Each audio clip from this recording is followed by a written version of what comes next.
my fiancé said. My ex is my maid of honor. No her, no wedding. I took a breath, smiled and said, then no wedding it is. I cancelled the venue, refunded every guest and sent him the invoice for my share.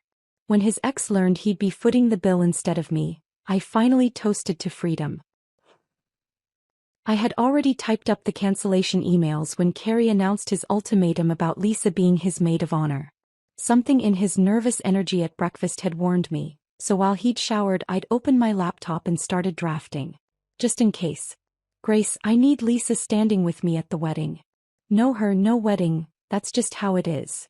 My finger hovered over the send button for the Ritz-Carlton cancellation. $7,000 in deposits, but we had insurance. I looked up at him, this man I'd spent 3 years with, who was really going to make his ex-girlfriend the hill to die on. Okay, I said simply and clicked send. No wedding it is. The email confirmation popped up immediately. Your cancellation has been processed. Carrie's face went through 3 distinct expressions: smugness, confusion, then panic as he realized I wasn't bluffing. But let me back up 12 hours, to when I first sensed this disaster approaching. Before we dive deeper, if you believe women deserve partners who respect their boundaries, please consider subscribing. It's free and helps these important stories reach others. Now let's see what happened next. The previous evening I'd been sitting at our kitchen table, wedding binder spread open to the seating chart section, when Carrie's phone had buzzed for the 5th time in an hour. He'd snatched it up quickly, too quickly, angling the screen away from me. Work stuff, he'd muttered, but his ears had turned red, his tell since the day I met him. I'd returned to my seating chart, placing his college friends at table 7, when he'd cleared his throat. Hey, so I've been reconnecting with some old friends lately. My pen had paused over Great Aunt Martha's placement. Oh. Yeah, just, people from before. It's good to have closure on things before starting a new chapter. The word closure had lodged in my brain like a splinter. In my 5 years as a forensic accountant, I'd learned that when people start talking about closure, they're usually about to open something that should stay shut. That morning, I'd woken at 5:45 a.m. as usual, starting Carrie's Colombian coffee while he slept. His phone sat charging on the nightstand, screen lighting up with another text. LB flashed briefly before going dark. Lauren from his office was LP. His cousin Lindsay was saved as Lindsay. LB was new. I'd continued my morning routine, ironing his shirts, laying out his favorite breakfast, but my mind was already in forensic mode, piecing together fragments. The nervous energy. The late-night texts. The sudden interest in closure. When Carrie had stumbled into the kitchen at 7 a.m., I'd watched him check his phone immediately, his thumb moving quickly across the screen before he'd even said good morning to me. Big meeting today? I'd asked, sliding his coffee across the counter. What? Oh no. Just checking something. His ears. Red again. That's when I'd opened my laptop and started drafting the cancellation emails. Not because I knew what was coming. I couldn't have imagined he'd actually demand his ex-girlfriend be in our wedding party. But because my instincts, honed by years of following paper trails and spotting lies in financial documents, were screaming that something was about to implode. The Ritz-Carlton email was easy. We'd purchased wedding insurance at my insistence. Carrie had called it pessimistic, but I'd called it practical. The florist, photographer, caterers, I'd drafted them all, saving each as I went. $32,000 in vendor contracts, reduced to a folder of unsent emails labeled, just in case. When Carrie had gone to shower, humming off-key like he always did when he was anxious, I'd pulled up our joint expense spreadsheet. 8 months of wedding planning, every receipt logged and categorized. My forensic accounting reflexes had kicked in automatically, calculating his 50% share, factoring in deposits versus refundable amounts. By the time he'd emerged from the bathroom, hair still damp, wearing the shirt I'd ironed 2 hours earlier, I'd had everything ready. The cancellations drafted. The financial breakdown complete. All waiting for whatever bomb he was about to drop. And then he'd said it. Lisa Brennan. The woman who'd destroyed him 3 years ago, who'd stolen $40,000 from their joint account and vanished to Miami with his business partner. The woman he'd spent our entire first year together calling a manipulative sociopath, after his 3rd whiskey. That Lisa was going to be his maid of honor. She's changed, Grace. We've been talking and she's really grown as a person. She understands me in ways that, well, she needs to be there. It's important for my healing. Healing. There was that therapy speak he'd picked up from the self-help podcasts he'd started binging last month. Another red flag I'd noted but hadn't fully processed. And if I say no? I'd asked, though I'd already known the answer. Then there's no wedding. I need this, Grace. I need her there. The fascinating thing about ultimatums is that people who issue them never expect you to accept them. They expect negotiation, tears, compromise. They expect you to value the relationship more than your self-respect. They don't expect you to have already drafted the cancellation emails. As that first confirmation had popped up on my screen, I'd pulled up the second email. The photographer. Then the florist. Each click was like cutting a rope that had been slowly strangling me, though I hadn't realized how tight it had gotten until I started cutting. Grace, stop. What are you doing? We can talk about this. But I was already on email number 4, fingers flying across the keyboard, adding personal notes to each vendor about the irreconcilable differences discovered during planning. Professional. Clean. No drama. The catering company. The string quartet. The cake designer who'd spent 3 hours with us debating fondant versus buttercream. You're insane, Carrie had said, his voice climbing higher with each confirmation ding. You can't just cancel our entire wedding over this.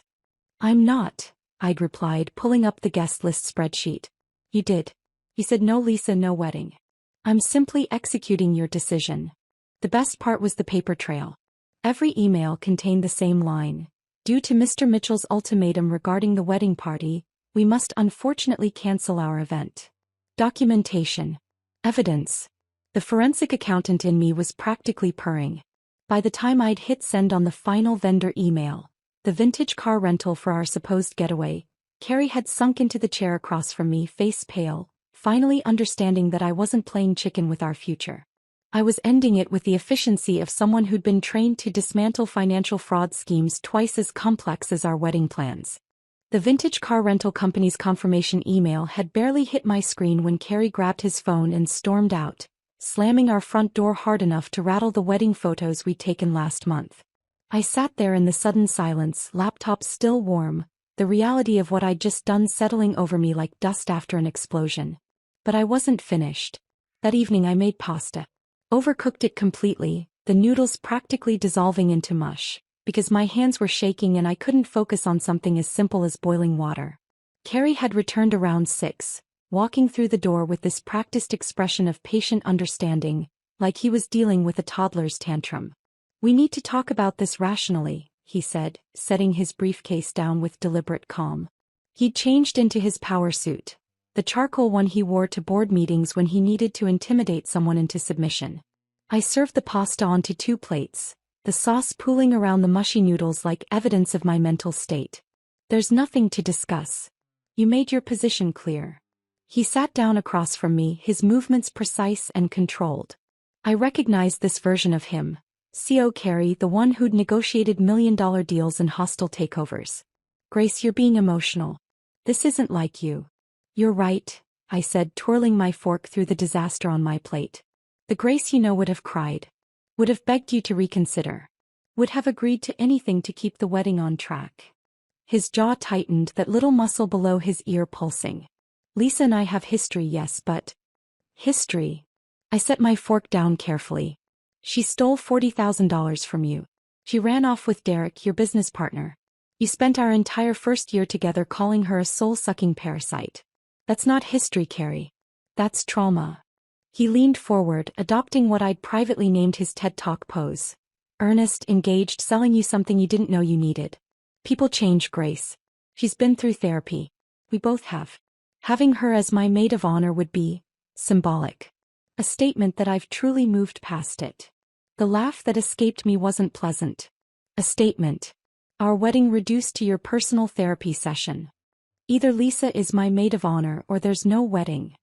He delivered it like a closing argument, sitting back with the confidence of someone who'd never had their bluff called in 34 years of life. I studied his face, really looked at him for the first time in months. The entitled tilt of his chin.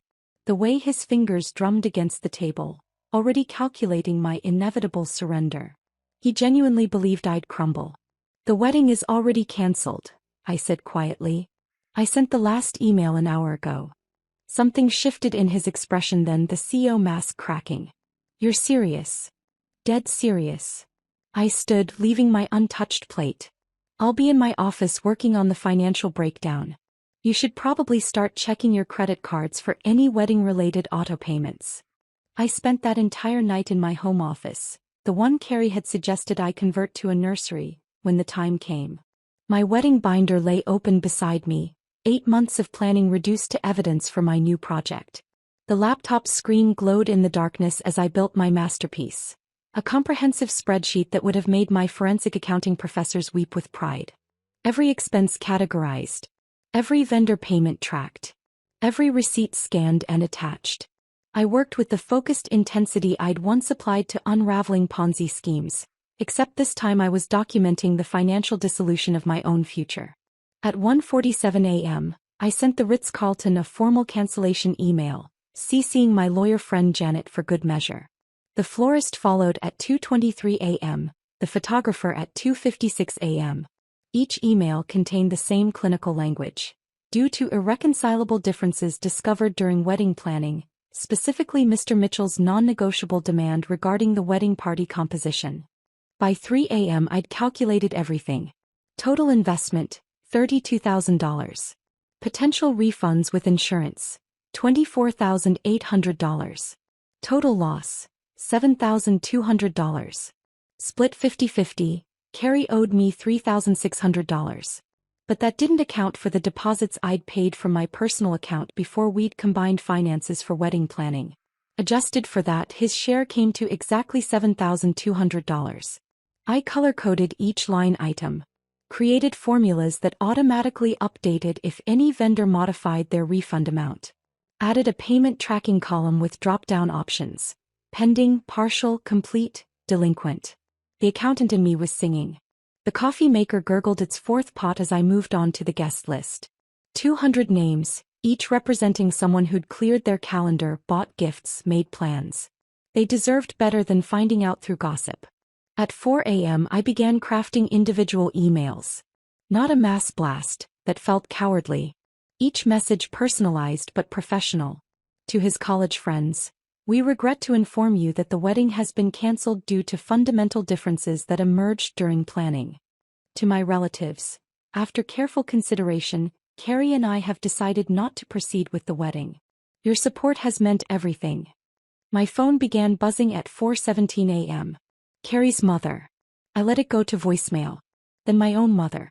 Then numbers I didn't recognize. I turned it to silent, placed it face down and kept typing.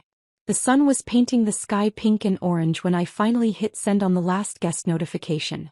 My eyes burned, my back ached, but I felt more alive than I had in months.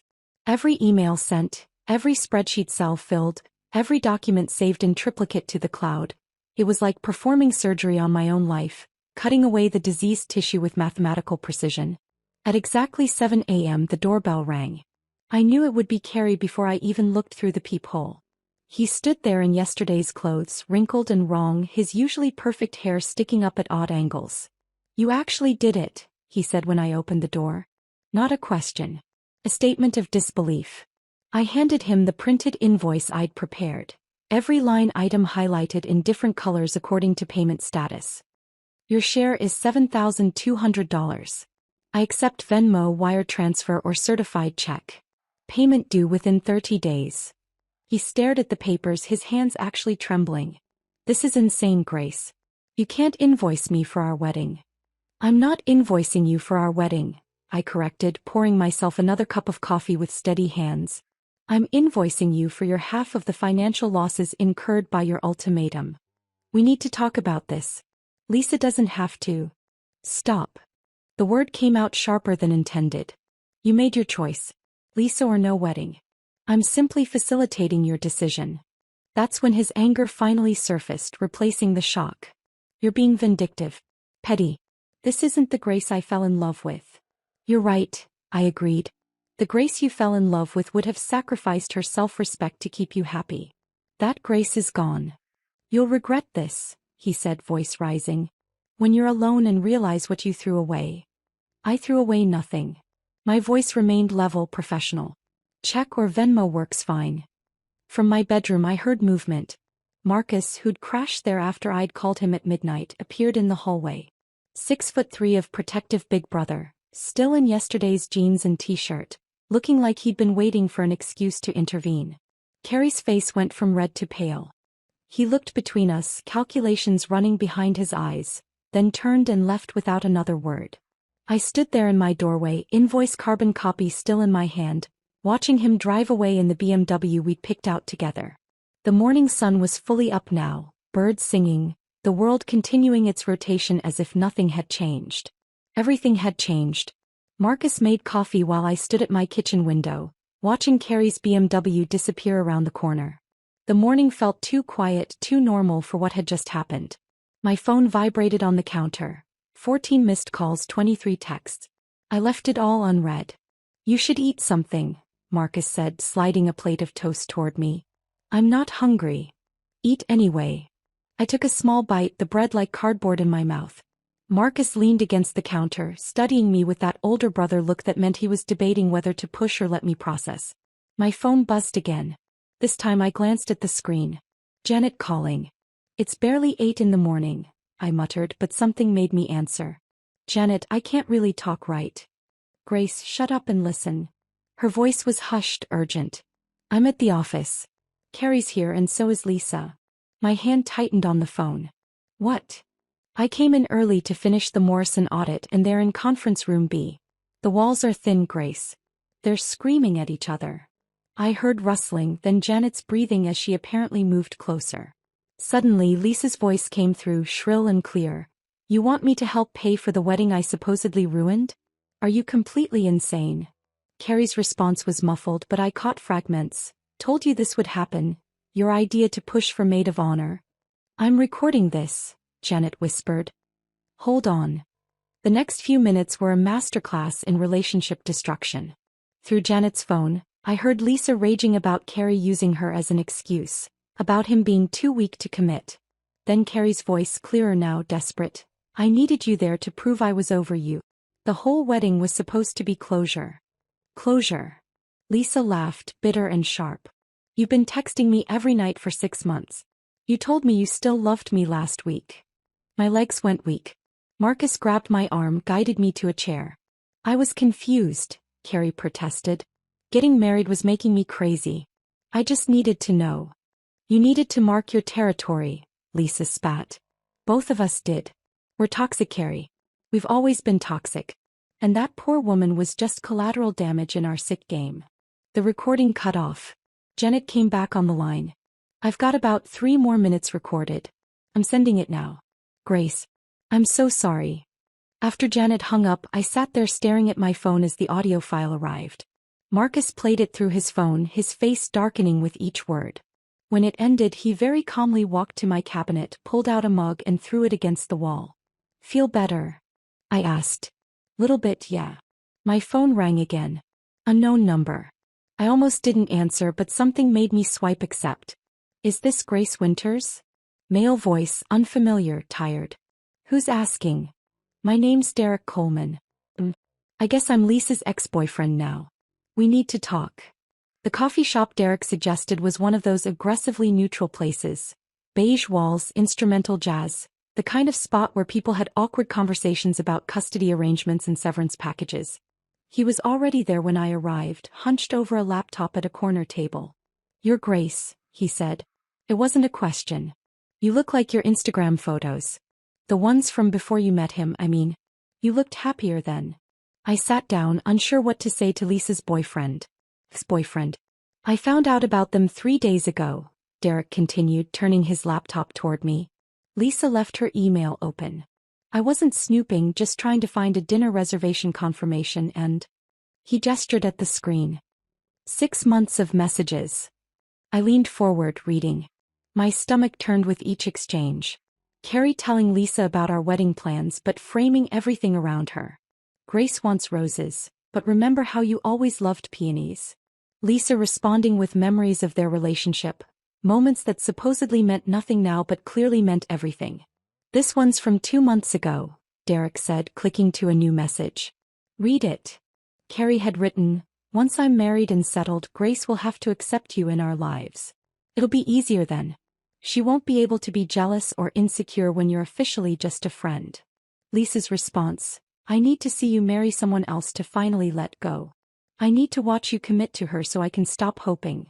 "Your wedding," Derek said quietly, "was supposed to be their closure ceremony. You were a prop in their psychological drama." I sat back processing this.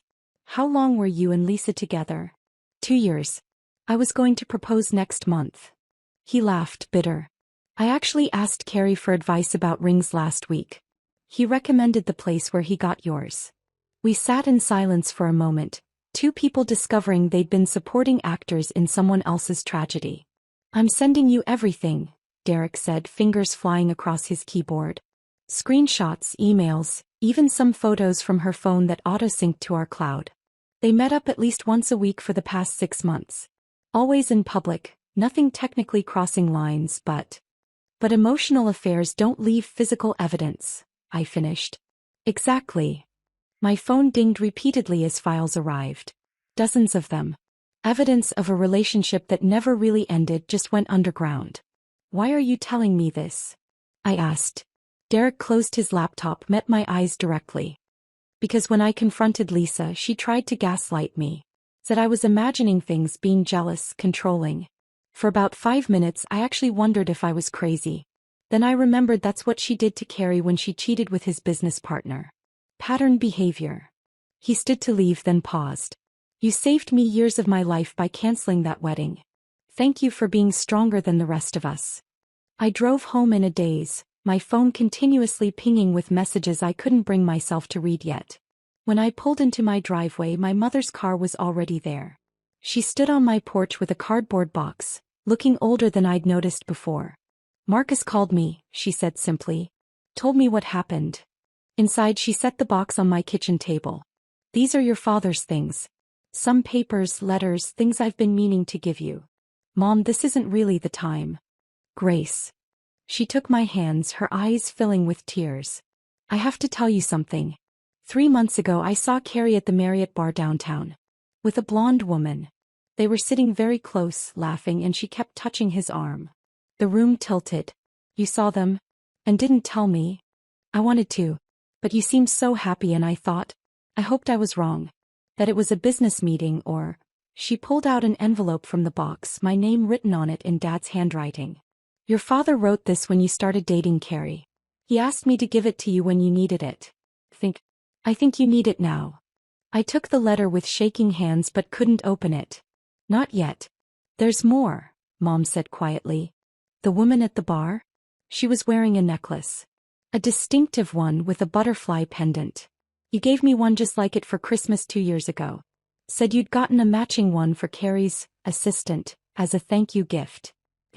She'd been wearing the necklace I'd bought her, thinking I was being kind to my fiancé's colleague." My phone rang. Janet again. "Grace, you need to check your email. My boss, Mr. Harrison, wants to meet with you. Today. It's about your job." I stared at my phone, Janet's words echoing. Mr. Harrison wanted to meet with me. Today. My old managing partner who'd warned me about leaving the firm for domestic life, when I'd resigned 8 months ago. "I have to go," I told my mother, already grabbing my keys. "Will you be okay here?" She nodded, still holding Dad's letter. "Go. I'll make dinner." The drive to Harrison, Knox and Associates took 15 minutes but felt like seconds.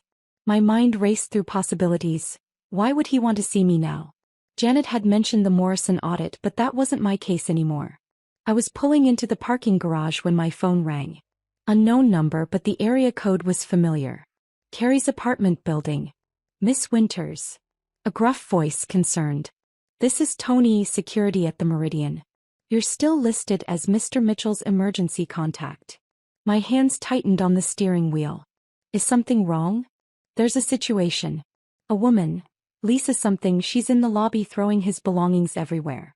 It's 2 a.m. here in New York." I glanced at my dashboard clock. Tony must be calling from the overnight shift recording. "I've got footage from earlier tonight I thought you should see." "Send it to me," I said, surprising myself with how steady my voice sounded. 20 seconds later, the video file arrived. I sat in my parked car watching Lisa Brennan, supposedly composed PR executive, having a complete breakdown in Carrie's luxury building lobby. She was hurling clothes from a box, screaming loud enough that residents had gathered to watch. "You promised," she shrieked at Carrie, who stood frozen by the elevators. "You said after the wedding, after you were married, we could finally be together properly." The security footage was clear enough to catch Carrie's face draining of color as his neighbors filmed with their phones. "Lisa, please, let's go upstairs." 3 years. She threw what looked like a watch at him. 3 years of waiting for you to choose me. You said Grace was safe, boring, that marrying her would make your parents happy, but we'd have our real life after. I closed the video, unable to watch more. My phone immediately rang again, Tony calling back. "Miss Winters, I'm required to file an incident report. Since you're listed as emergency contact, you'll get a copy. But I wanted you to know. Mr. Mitchell's been bringing her here for months. Always late nights. The other guards and we assumed, well, I'm sorry you're dealing with this." I thanked Tony, ended the call, and walked into my former office building on shaking legs. The familiar marble lobby, the same elevator that still needed maintenance on the 7th floor button. Nothing had changed except me. Mr. Harrison's assistant, Beverly, hugged me the moment I walked in. "We've missed you, honey. Go on in, he's waiting."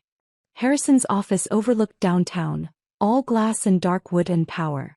He stood when I entered, gestured to the leather chairs. "Grace, you look well considering." Considering. Janet filled me in. The wedding cancellation. The complications. He studied me over his reading glasses. "I also received a call from Derek Coleman. He says you have evidence of intentional infliction of emotional distress." I pulled out my phone, showed him the screenshots Derek had sent, the transcripts from Janet's recording. Harrison reviewed everything with the intensity that made him legendary in courtrooms.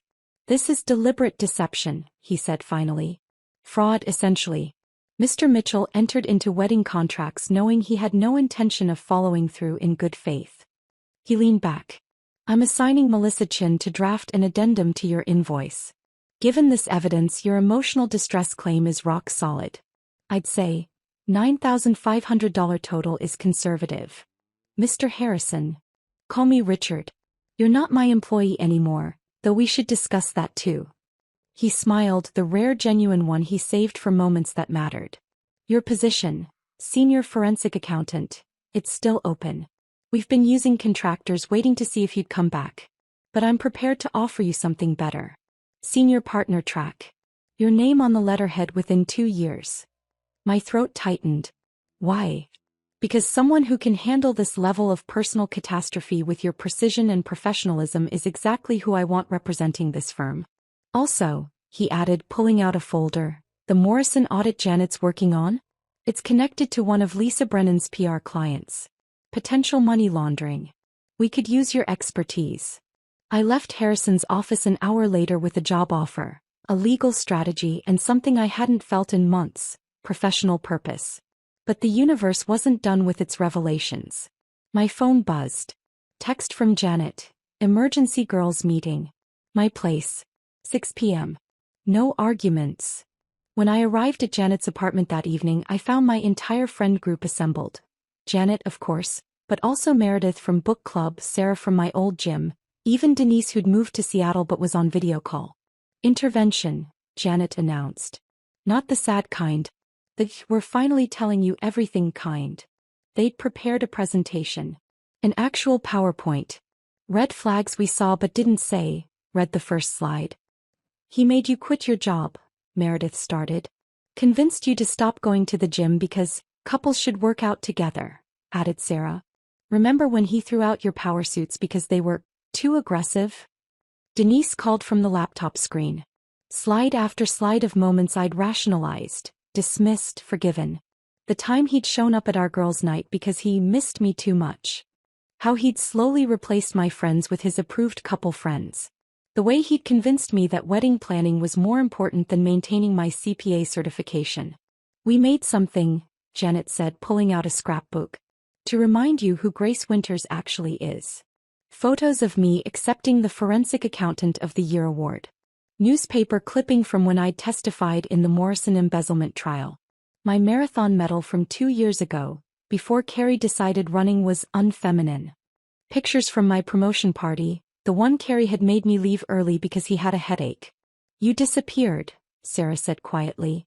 Piece by piece you just vanished into him. The last page was a photo from 3 years ago before Carrie. I was laughing at something off camera, wearing one of my power suits, looking alive in a way I'd forgotten existed. We're taking back your wedding day, Janet announced. Already booked the rooftop bar at the Sterling. The one Carrie said was too casual for your rehearsal dinner.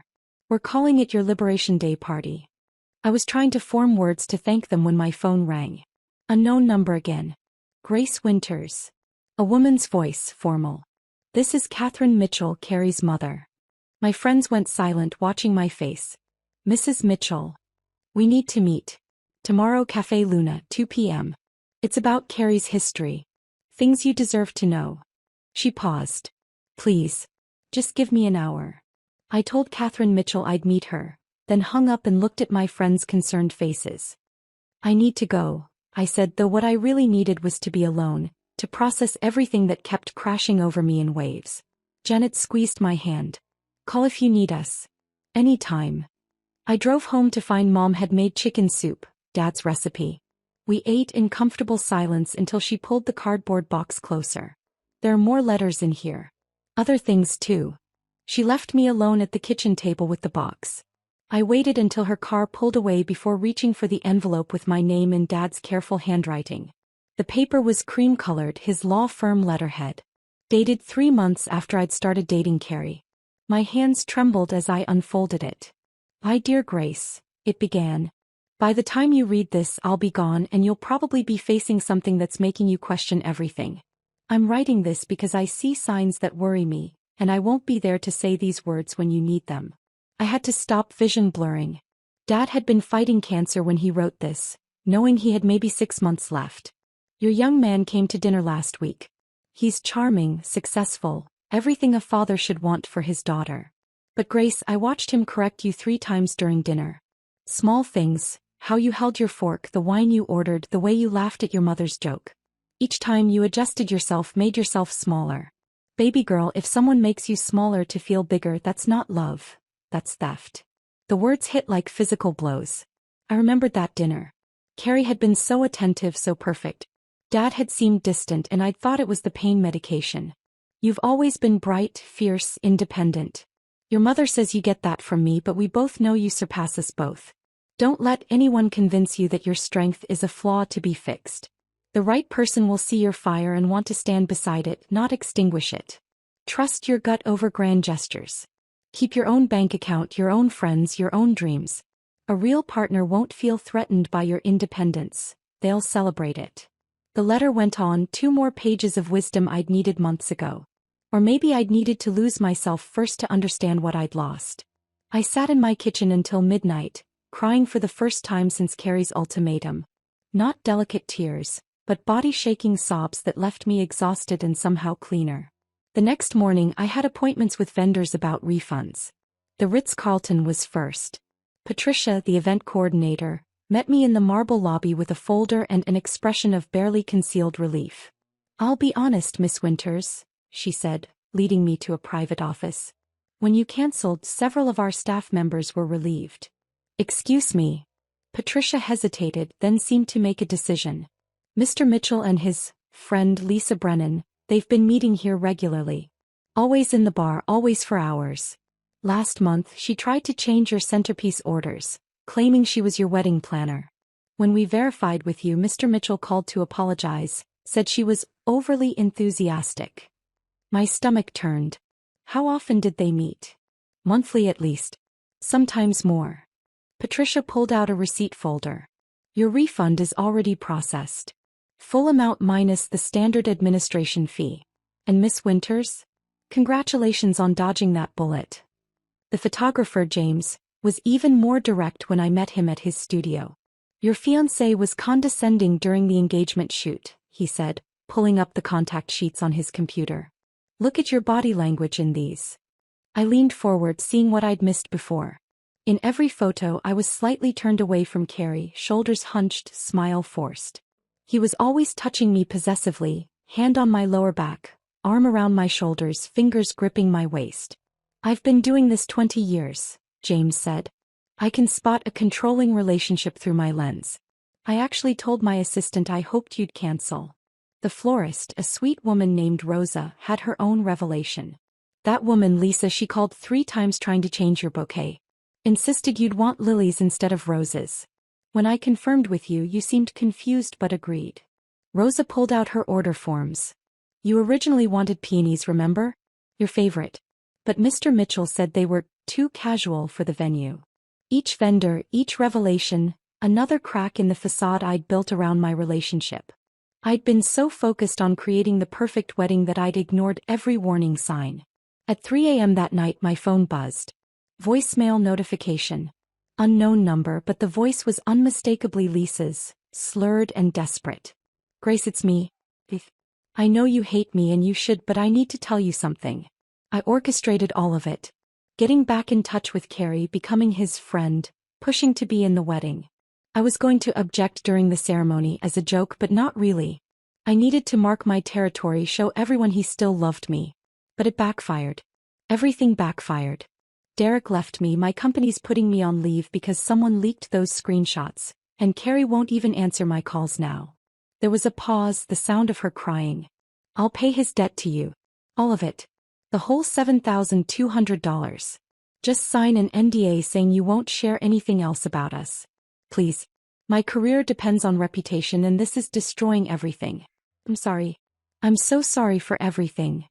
The voicemail ended. I deleted it, then retrieved it from my trash folder. "Evidence," the forensic accountant in me whispered. "Always keep evidence." 2 days later, I sat in Dr. Elena Martinez's office, Marcus's therapist recommendation. Her office was warm, plants everywhere, nothing like the sterile environments I'd imagined. "Tell me what brings you here," she said simply. I started with the ultimatum, but she gently guided me backward. When did I stop seeing my friends as often? When did I start dressing differently? When did my career become less important than wedding planning? "He never explicitly told me to quit my job," I said, defending him reflexively before catching myself. "He just made it seem like planning our future was more important." "And you believed that meant leaving your career?" The question hung there. Yes. I'd interpreted his subtle pressure as reasonable requests. Dr. Martinez helped me see the pattern. How each small surrender had led to bigger ones, how isolation from support systems made me dependent on his approval. "Your father's death," she said gently. "That was 2 months before you met Carrie?" I nodded, throat tight. Grief makes us vulnerable. Someone offering security, stability, the promise of a planned future.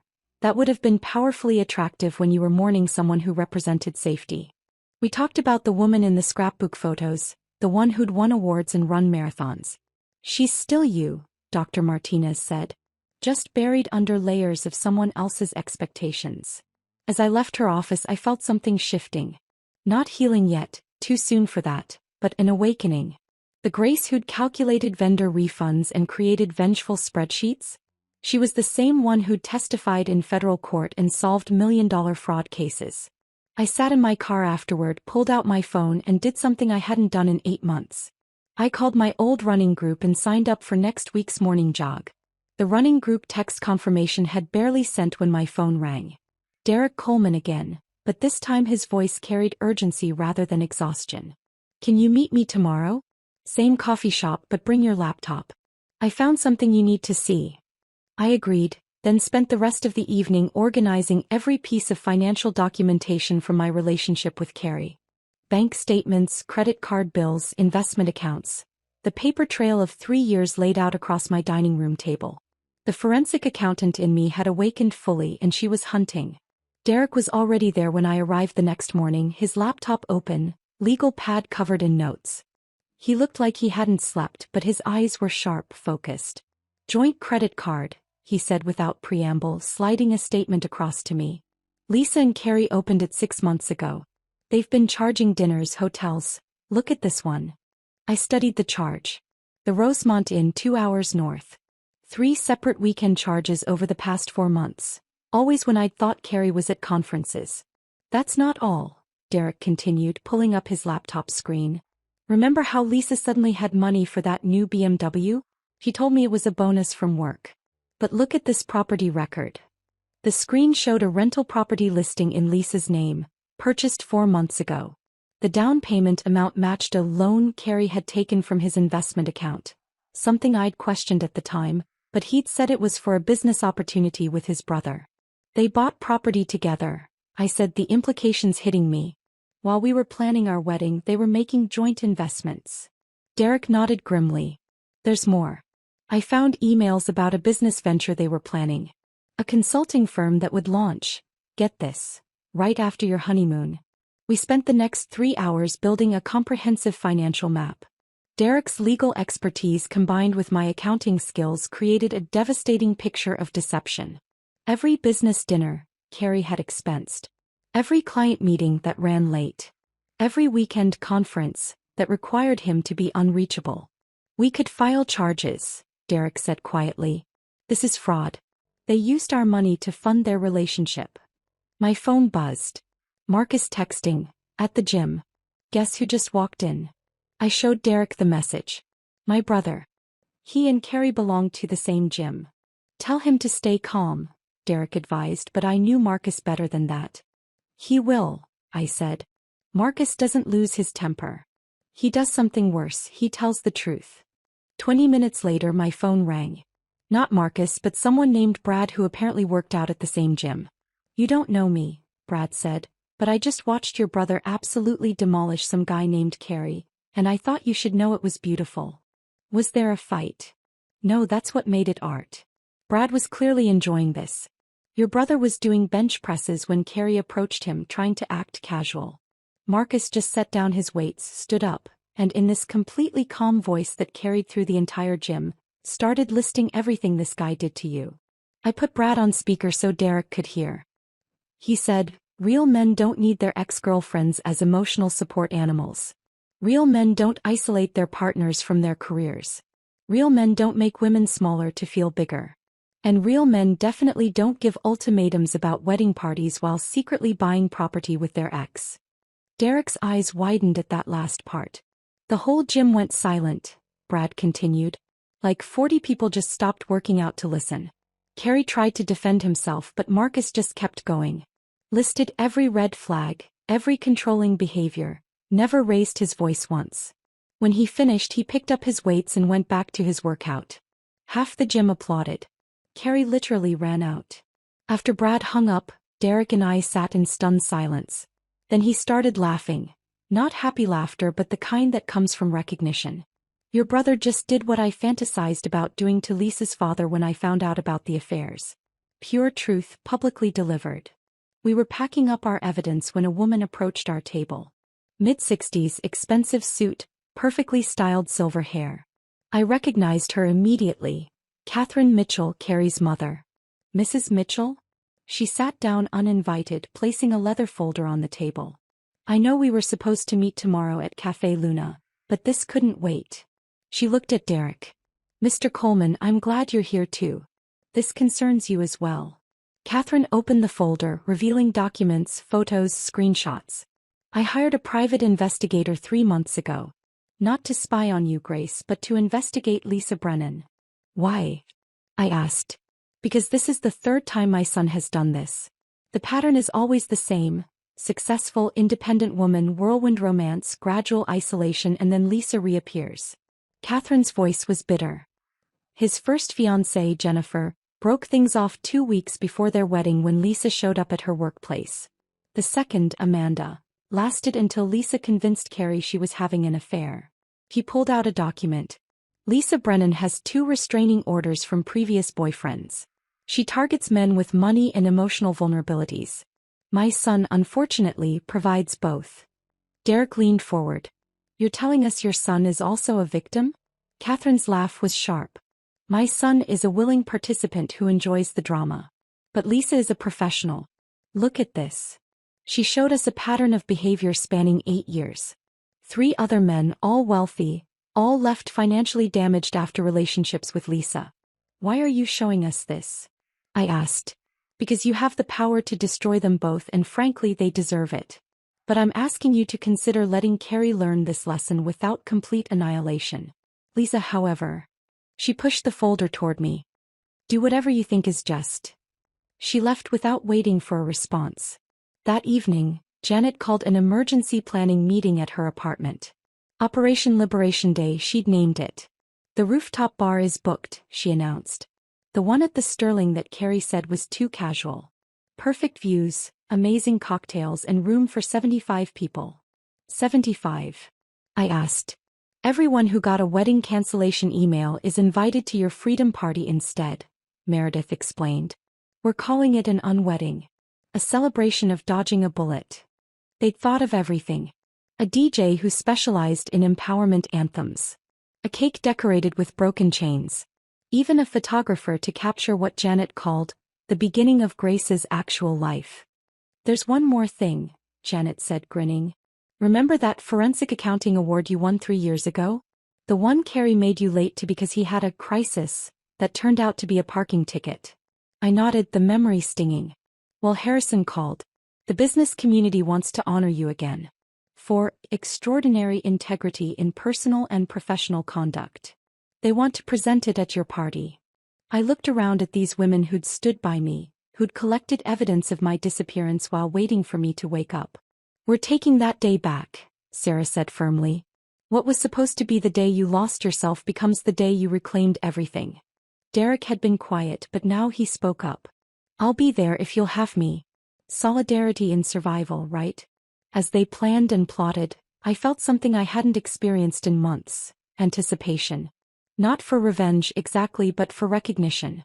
For the moment when everyone would see the truth laid bare. My phone buzzed.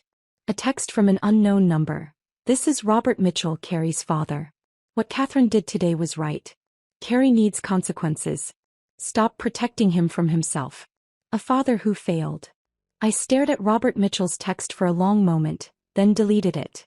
Some messages didn't need responses. They just needed to be witnessed. The planning continued around me, my friends' voices rising and falling as they debated cocktail options and playlist arrangements. But my mind drifted to what the next 48 hours would bring.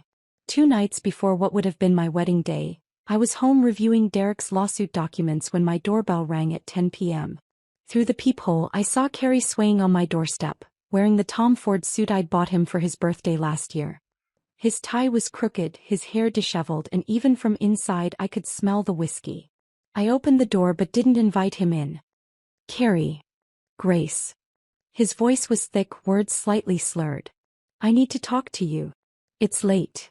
Lisa won't answer my calls. He laughed, bitter and hollow. Can you believe that? She won't answer. Derek's suing us both.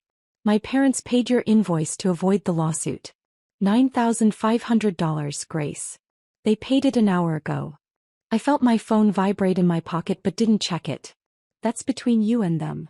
I chose wrong, he said, eyes red-rimmed and desperate. I see that now. Lisa and I were toxic. We always were. But you and me, we were stable. Safe. Safe, I repeated, the word tasting sour. I loved you, he continued, swaying slightly. Maybe not the right way, but I did love you. I studied his face. This man I'd planned to marry, who'd systematically dismantled who I was while I thanked him for his attention. You didn't choose wrong, Carrie. You chose exactly what you wanted. You just didn't expect to pay for it. His face crumpled. Please. Can we just talk? 5 minutes. No. The word came out calm, final. Go home, Carrie. Call an Uber. Don't drive like this. I started to close the door, but he pressed his palm against it. You're really going through with it? The party? On our wedding day. It's not our wedding day. It's just Saturday now. I removed his hand gently but firmly. Goodbye, Carrie. I closed the door and stood there listening to his footsteps retreat. My elderly neighbor Mrs. Chin opened her door across the hall, gave me a supportive nod, then loudly said, "About time you got rid of that controlling jerk." Several other doors opened, neighbors who'd apparently been listening, offering silent support as Carrie stumbled toward the elevator. I checked my phone. The notification was from my bank. $9,500 deposited into my account. The Mitchells had paid in full. The morning of what would have been my wedding day, I woke at 6 a.m. feeling strangely peaceful. No anxiety, no sadness, just a peculiar lightness. My phone showed 17 messages but none from Carrie or Lisa. Patricia from the Ritz-Carlton. Thinking of you today. You made the right choice. James the photographer. Would love to photograph your actual wedding someday. To someone who deserves you. Even Carrie's Aunt Margaret had sent a message. Robert told me everything. You deserved so much better than my nephew. Proud of your strength. I made coffee, opened my laptop and booked a solo trip to Santorini. 2 weeks of Greek sunsets, wine and solitude, funded by Carrie's betrayal. The confirmation email felt like a promise to myself. Marcus arrived at noon to help me get ready for the party. You look good, he said simply. Like yourself again. I'd chosen a red dress. The one Carrie had said was too attention-seeking when I'd worn it to his company party. My hair was down, not in the elaborate updo we'd planned for the wedding. I looked in the mirror and saw glimpses of the woman from the scrapbook photos. The rooftop bar at the Sterling was perfect. Fairy lights strung between posts, the city skyline glittering beyond, tables arranged for mingling rather than formal seating. Janet had outdone herself, elegant but relaxed, celebratory without being vengeful. People started arriving at 6. Not the 200 we'd invited to the wedding, but 75 people who actually knew and cared about me. Derek arrived early, looking nervous but determined in a simple black suit. Solidarity in survival, he said, raising his beer. And in freedom, I replied. The cake was spectacular, 3 tiers decorated with fondant chains breaking apart. Congratulations on your unwedding written in gold script. Someone had hired a photographer who moved through the crowd capturing genuine laughter instead of posed smiles. At 8 o'clock, Marcus clinked his glass for attention. The rooftop grew quiet as he stepped forward and I saw him pull out index cards. My brother who never prepared speeches, who said public speaking was for people with something to prove. Most of you know me as Grace's protective big brother, he began, his voice carrying across the space. But tonight, I'm here as someone who watched my sister disappear piece by piece into someone else's idea of who she should be. A few people murmured agreement. 6 weeks ago, Carrie told Grace she had to accept his ex-girlfriend as maid of honor or there'd be no wedding. He expected tears, bargaining, submission. Instead, my sister looked him in the eye and said, "Then no wedding it is." The crowd stirred, some hearing the full story for the first time. To Grace, Marcus raised his glass, his voice thick with emotion, who when told no wedding, had the courage to say, "Then no wedding it is," and mean it. Who chose herself over a man who only loved the smaller version of her. Who turned the worst ultimatum into the best decision of her life. The rooftop erupted in cheers. People surrounded me with hugs, tears, congratulations on my escape. The DJ started playing Survivor by Destiny's Child, and everyone flooded the dance floor. Around 10, Janet pulled me aside with her phone. "You need to see this." She showed me a LinkedIn post from Lisa's PR firm. Brennan Communications announces the departure of Lisa Brennan, who is pursuing other opportunities. We wish her well in her future endeavors. The comments were brutal. Professionals who'd clearly heard about the scandal discussing reputation management and ethical violations. There's more, Janet scrolled to another post. Carrie's firm. Mitchell Finance announces that Senior Associate Carrie Mitchell has begun a voluntary leave of absence to focus on personal matters. The firm remains committed to maintaining the highest standards of professional conduct. Derek appeared at my shoulder. The lawsuit hit them today. Both firms got copies. Lisa's already lost 3 clients and Carrie's biggest account pulled out after someone sent them the gym video. I looked around the rooftop, at my friends dancing, my brother laughing with colleagues who'd come to support me, the city lights stretching endlessly beyond. Carrie and Lisa had destroyed themselves without my lifting a finger, beyond standing firm in my truth. No revenge needed, I said quietly. Just consequences. The party continued until 2 a.m. As the last guests filtered out, I stood at the railing looking over the city. Janet joined me, slightly tipsy but radiantly happy. "You know what the best part is?" she said. "This morning should have been you putting on a white dress to marry him. Instead, you're standing here free with your career back, your friends around you, and $9,500 in the bank for a Greek vacation." I smiled, feeling the truth of it settle into my bones. The best revenge really is a life well lived. "No," Janet corrected, swaying slightly. The best revenge is refusing to shrink yourself for someone who was never worth the sacrifice. The city sparkled below us, full of infinite possibilities that were finally mine to choose. I helped Janet into her Uber, watched the taillights disappear into the night, then stood alone on the sidewalk outside the Sterling. The city was still awake at 2 a.m., lights twinkling like earthbound constellations, and for the first time in over a year, I felt completely present in my own life. 6 months passed in a blur of rebuilding. I'd returned to Harrison Knox and Associates the Monday after my unwedding, walking through those familiar doors with my head high. The whispers followed me through the halls at first. Everyone knew the story by now, but within weeks those whispers turned to respect. The morning everything changed again, Beverly knocked on my office door. "Mr. Harrison wants to see you." "Boardroom. Now." I walked in to find the entire senior partnership assembled, 12 faces that usually meant someone was either being promoted or terminated. Harrison stood at the head of the table, a slight smile playing at his lips. "Grace Winters," he began formally, "in the past 6 months, you've recovered $3.2 million in the Morrison audit, identified fraud patterns that saved our clients another $5 million, and demonstrated what this board unanimously agrees are exceptional crisis management skills during your personal situation." Someone coughed. Everyone knew personal situation meant the wedding implosion that had somehow become legend in our professional circle. "Therefore," Harrison continued, "effective immediately, you're being elevated to senior partner. Congratulations." The room erupted in applause.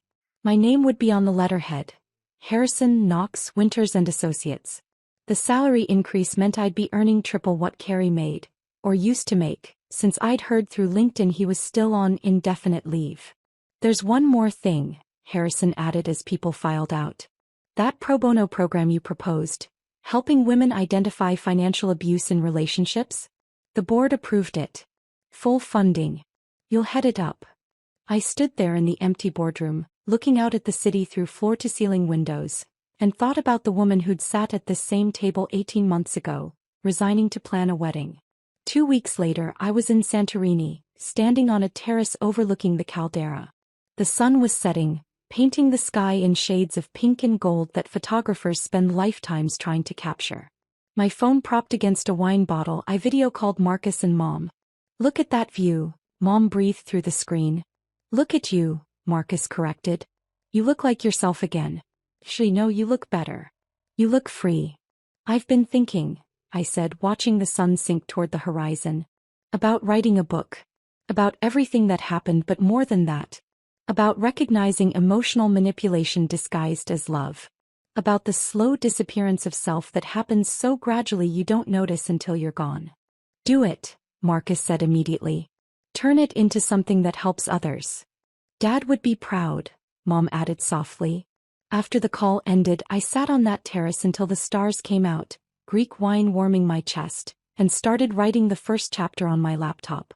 Not about Carey, but about the woman I'd been before him and the journey back to her. 4 months after Santorini, I was at the annual Children's Hospital Charity Gala, the kind of event I'd attended as Carey's +1 but now attended as a senior partner and donor. I was speaking with a colleague about the pro bono program when someone cleared their throat behind me. Robert Mitchell stood there alone, looking older than I remembered. His hair had gone completely gray, deep lines etched around his eyes. "Grace, I was hoping to see you here." My colleague excused themselves, leaving us in an awkward bubble of silence. "You look well," Robert said finally. "Successful. Happy." "I am." He nodded slowly, then seemed to gather himself. "I wanted you to know, Catherine and I are divorced. Finalized last month. After everything that happened, I finally saw what she'd enabled. What I'd enabled by never standing up to either of them." I waited, sensing there was more. "Carey's in therapy. Real therapy this time, not the performance he did before. He hit rock bottom when Lisa leaked all their messages to save her own reputation. She got a job in Miami, told everyone he'd manipulated her. He lost everything, job, reputation, you." Robert's voice carried no plea for sympathy, just tired fact. "He admitted something to his therapist. The ultimatum about Lisa being maid of honor. It was a test. He wanted to see if you'd choose him over your self-respect." He never expected you to choose yourself. But I did, I said simply. You did. And thank God for that. Robert extended his hand and I shook it. You saved yourself and maybe you saved him too. Sometimes people need to lose everything to learn anything. He walked away, disappearing into the crowd of black ties and evening gowns, and I realized I felt nothing. Not anger, not satisfaction, just peaceful indifference. 2 weeks later, on the exact anniversary of the day I'd canceled my wedding, I drove to Riverside Cemetery with a specific purpose. Dad's headstone stood under an oak tree, simple and dignified, just like him. "Hi, Dad," I said, sitting on the grass beside the stone. "I brought you something." From my purse I pulled out 2 items. His letter, now framed and hanging in my office, and my engagement ring. I'd bought it back from the jeweler last week. Not from nostalgia but for closure. "You were right about everything," I told the stone. About keeping my own bank account, my own friends, my own identity. About recognizing when someone makes you smaller to feel bigger. I placed the ring on top of the headstone, where it caught the afternoon light, diamond fracturing sunbeams into tiny rainbows. I'm not leaving this here because I'm mourning what I lost. I'm leaving it as a monument to what I've gained. I'm senior partner now. My name's on the letterhead. I'm helping other women recognize financial abuse. I'm writing a book. I ran a marathon last month. Beat my personal record from before Carrie. The wind rustled through the oak leaves and I could almost hear Dad's voice. "That's my girl." "I'm Grace Winters," I said, standing and brushing grass from my skirt. Forensic accountant, senior partner, marathon runner, future author, survivor. And I'm finally fully myself. No one's fiancé, no one's project, no one's smaller version. Just me existing in my full power. I walked away from the cemetery, leaving the ring glinting on the headstone. Let someone find it and wonder at the story. Or let it weather away to nothing. Either way, it no longer had any hold on me. That night I stood in my apartment, the one I'd almost given up to move in with Carrie, and looked at my reflection in the hallway mirror. The woman staring back wore a red suit, had laugh lines from actual joy, and stood with her shoulders back, taking up all the space she deserved. My phone buzzed with a text from Janet. "Drinks tomorrow to celebrate your promotion?" The Sterling rooftop. I smiled, typing back, "Perfect. My treat. I've got senior partner money now." If this story of ultimate revenge served cold had you cheering for Grace, hit that like button right now. My favorite part was when Grace simply said, "Then no wedding it is," and actually meant it. Talk about calling someone's bluff. What was your favorite moment of sweet justice? Drop it in the comments below. Don't miss more incredible stories of betrayal and triumph. Subscribe and hit that notification bell so you never miss an upload.